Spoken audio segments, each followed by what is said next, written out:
Yo, mega love shoutout sa ating mga kaiskonya na ayan, mainit-init na naman yung balita. Ito yung wala yung ang administrasyong Lacuna. Kasi kung meron ganito yung administrasyon Lacuna, edi sana siya nanalo ngayon. Di ba?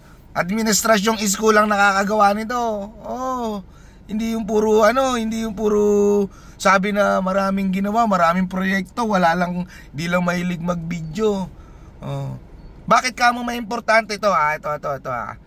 Alam nyo naman na ngayon kaninang umaga ipresenta ni Mayor Isko yung mga notorious most wanted na pinaghahanap ng batas, nahuli dito sa Maynila. Sabi nila, bakit kailangan pang ibulgar ni Yorme, ipakita ni Yorme lahat ng ginagawa niya. Diba? Ibig sabihin nila nagpapapogi lang, nagpapasikat lang si Isko Moreno. Hindi naman na dapat ibulgar yan, pero binubulgar pa. Hindi pagpapasikat ang ginagawa ng isang Isko Moreno. Ang ginagawa ng isang Isko Moreno is ina-aware yung mga tao na kung nagbabalak ang gumawa ng masama dito sa Maynila, may kalalagyan ka. Hindi naman sa niyayabang niyan Kung tutusin, sa ginagawa ni Isko Moreno, marami ng mga holdapper, kidnapper, rioter, mga kung ano-ano pa, mga rapist, ang maiilang gumawa ng kalokohan dito sa lungsod ng Maynila. Bakit kamo? Kasi nga, nakikita nila na if ever na gumawa ka ng kalokohan sa Maynila, hindi ka titigilan at hindi ka tatantanan ng batas. Sabi nga ni Isko Moreno, pag ikaw gumawa ka ng kalokohan sa Maynila, ang ikamamatay mo, puyat. Dahil talagang hindi ka makakatulog dahil hahanapin ka niya. Hindi ka titigilan ng gobyerno ng Maynila hanggat hindi ka nahuhuli. Yung nagsasabi na si Yorme kaya naggaganyan, nagbibideo, pasikat lang. Mga ulol. Nung panahon na mayor siya ng Maynila, marami ang nailang gumawa ng krimen sa Maynila. Tandaan nyo, isa sa pinaka-safetiest city ang Maynila nung panahong si Yorme. Nung panahong si Yorme ang nakaupo bilang mayor. Ngayon, hindi pagpapasikat to. Pagpapakita lang to na may ginagawa siya. Pagpapakita lang to na secure ang Maynila sa loob ng pamamalakad niya. At pagpapakita lang to na may kamay na bakal ang gobyerno ng Maynila sa mga kriminal na gumagawa ng krimen o magtatangkang gumawa ng krimen o masama sa syudad ng Maynila. Ina-aware nila lahat, tao, pati kriminal, aware na hindi uubra yung ginagawa nyo rito. Hindi uubra yung mga hold up, siga-siga. Dito walang siga, gobyerno meron. Kamay na bakal ng gobyerno para sa mga kriminal. Hindi katulad dati, kamay na bakal para sa maibulsa yung pera.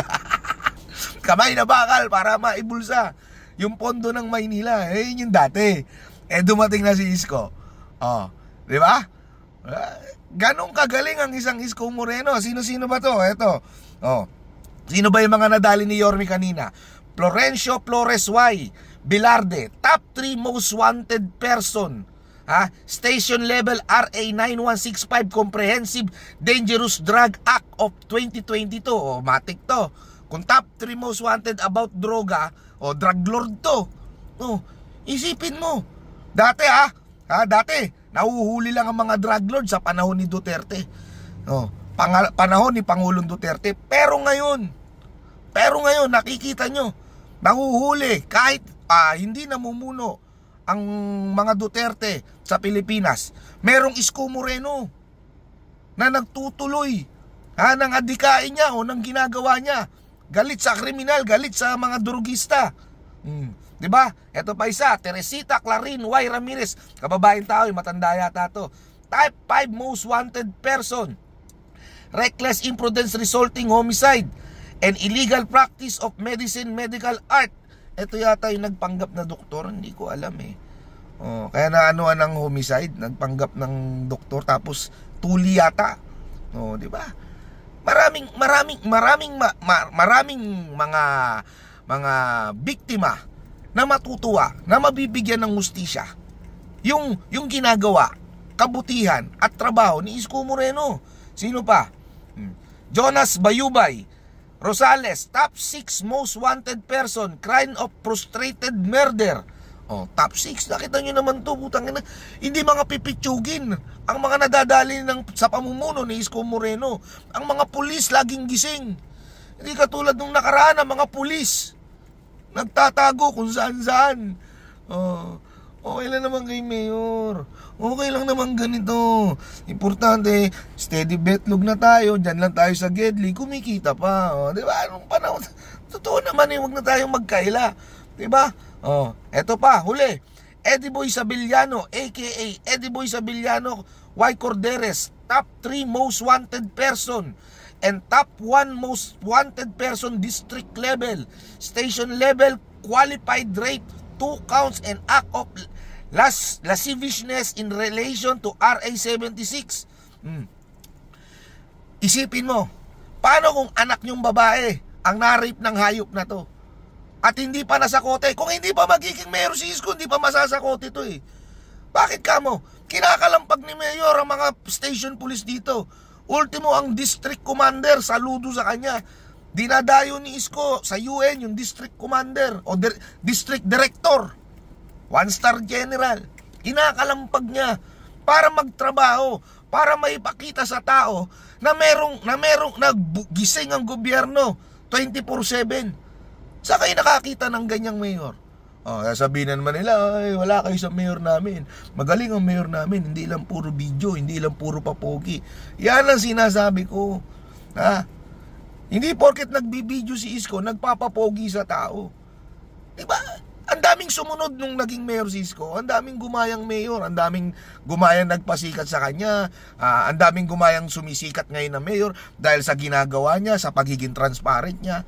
Kung lahat ng mayor katulad ni Isko Moreno, may transparency. Kung lahat ng mayor katulad ni Isko Moreno, gumagalaw, nakikita ng tao, kung lahat ng mayor kinatatakutan ng mga kriminal, isipin nyo kung gaano kaganda ang Maynila.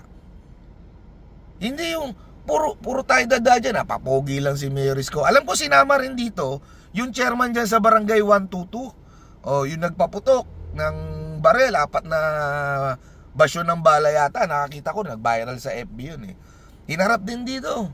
Wala, kahit sabi mong nasa pamumuno niya, kahit nakaupo ka bilang chairman, nagkasala ka, mananagot ka sa batas, magpapaliwanag ka. Di ba? Kaya, saan pa kayo makakakita ng ganitong mayor? Paano nyo makikita, sa ibang mayor yung ginagawa niya, at paano nyo masasabi na si Mayor Isko puro forma lang, puro papogi lang?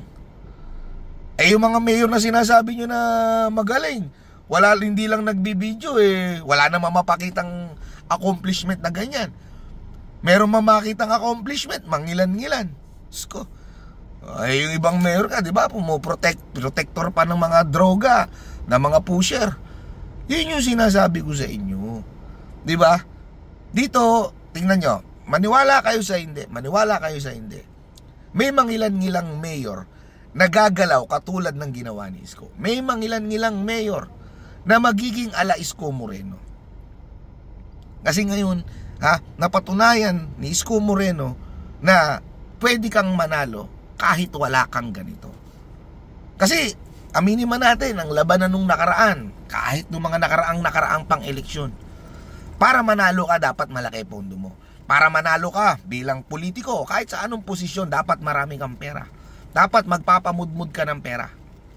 Pero dito, pinatunayan ni Isko Moreno na hindi kailangan ng pera para makilala ka at mahalin ka ng tao. Kailangan mo lang magtrabaho. Nakatipid ka na kada eleksyon bilang politiko dahil hindi ka na nagbabayad, di ba? Mamahalin ka pa ng tao. Di ba? Hindi ka minahal dahil may pera ka. Hindi ka minahal dahil nagpamudmud ka. Minahal ka dahil may nagawa ka.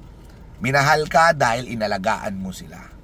Minahal ka dahil alam nilang totoo ka. Di ba? Maniwala kayo. Noong 2019 to 2022, marami ng mayor, sabi nga ni Isko Moreno, naging mandato yung mga ginagawa niya. Ngayon, anong pinagkaiba ng ginawa niya noon sa ginawa niya ngayon? Isipin nyo hindi. Sino ang pinakamainit na mayor ngayon? Yung tumuntong yung June 30, 12:01. Eto, makikipagpusta na. Sinong mayor ang laman ng social media? Sinong mayor ang laman ng balita? Isko Moreno. Maraming maiinggit na mayor dyan. Marami, maniwala kayo. Diba? Yan yung sinasabi ko sa inyo. Huwag kayong tira ng tira. Huwag kayong puna ng puna. Diba? Kasi yung Isko Moreno namin, nagtatrabaho. Hindi tulad ng... Isko po. Yung nakarang administrasyon na lang. Huwag na natin idama yung buong mayor. May nakita ba kayong ganyan? May nakita ba kayong accomplishment na ganyan? Patapos na tayo sa basura. Ngayon, nandito naman tayo sa kriminalidad. Susunod yan, pag nakaahon na ng konti ang Maynila, dahil sabi nga ni Mayor sa interview, mababa 3 taon bago makabalik sa maayos ang Maynila.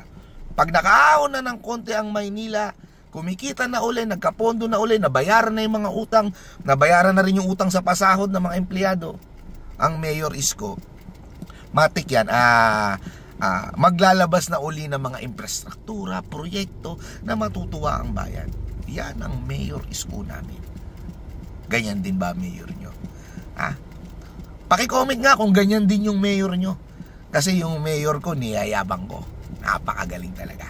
Well, anyway, maraming salamat mga ka-Isko niyan. Ito nga po pala si AZ Sigaw, ang vlogger na sigaw. I love you all. Kita-kits ulit tayo sa mga susunod at abang kayo sa mga susunod na upload patungkol kay Yorme Isko Moreno.